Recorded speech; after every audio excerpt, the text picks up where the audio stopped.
So we're here with Michael Kors in his Midtown Manhattan office, and we're going to do 10 questions for Time Magazine. Thank you for joining us today, Michael. Great to see you. What is your biggest inspiration for your upcoming collection? Well, I have to say that I always think there's cause and reaction. Like, where were we coming from and where are we going next? And I kind of felt like fall was this very tough season. And I like that everything got streamlined, but I wanted to find a way to have something that's tough, but at the same time pretty. So it's not that I went to a museum and saw a sculpture and said, oh, it's all about that sculpture, or went to a place. This is not a kind of a specific thing to a place, but it's how do you take pretty and at the same time make it strong, would really be the main kind of focus of the collection. Your designs are emblematic of American sportswear. What did you do to cultivate your fashion eye? How did you develop the Kors look? I think that fashion designers we are products of our time. And I grew up, I was a small child in the 60s, I came of age in the 70s, and it really was the revolution of comfort and versatility and mobility. And I grew up with a mom who was very casual and liked to look great, but was never dressed up. And so I think that sportswear just made sense to me, and at the same time also, I'm very casual. So intrinsically, even if I'm looking at an evening gown, the gown that turns me on is kind of just an overgrown t-shirt. And so I think it's the timing and how you grew up. Who do you currently admire in the fashion industry?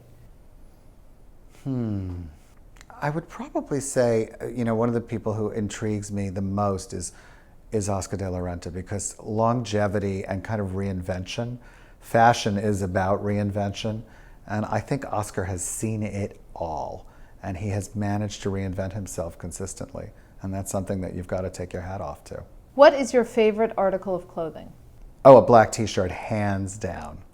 I think a black t-shirt can take you anywhere from the beach to black tie. Too many American men fall into the trap of ill-fitting clothing and horrifying shoes. Is there any way to guide more American men to have a more refined approach to their clothes?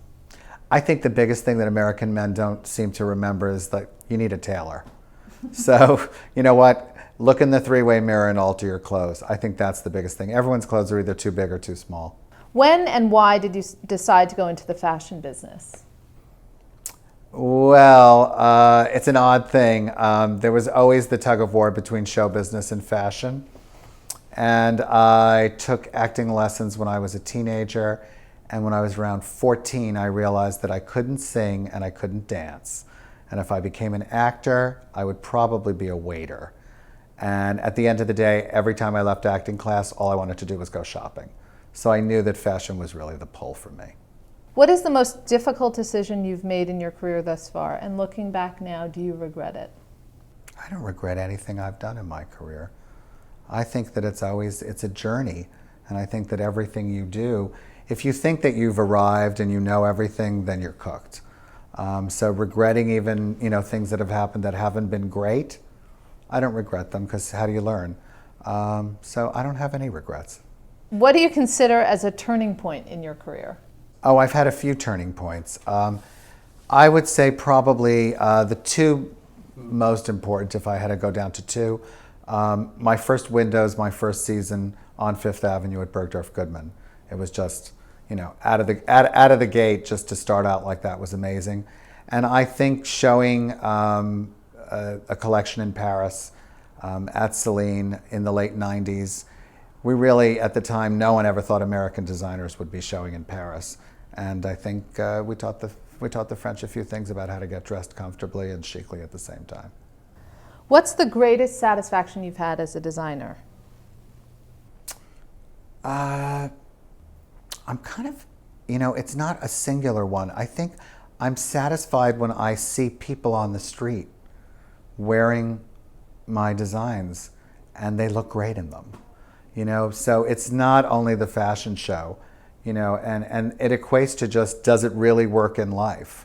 And it could be someone famous, and it could be just, a neighbor or a woman walking by me.